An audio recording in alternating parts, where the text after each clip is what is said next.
सो तुम लोग और जिनको तुम पूजते हो अल्लाह के खिलाफ किसी को बहका नहीं सकते मगर उसी को जो जहन्नम में जाने वाला है।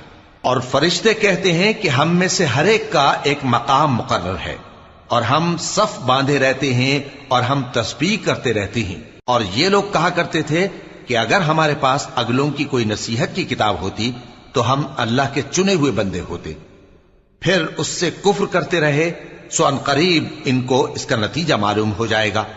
और अपने पैगाम पहुंचाने वाले बंदों से हमारा वादा हो चुका है कि वही मुजफ्फर व मंसूर होंगे और हमारा लश्कर ही गालिब रहेगा। तो एक वक्त तक इनसे मुंह फेरे रहो और इन्हें देखते रहो, ये भी अनकरीब कुफ्र का अंजाम देख लेंगे। क्या ये हमारे अजाब के लिए जल्दी कर रहे हैं? मगर जब वो इनके आंगन में आ उतरेगा तो जिनको डर सुनाया गया था उनके लिए बुरा दिन होगा। और एक वक्त तक इनसे मुंह फेरे रहो।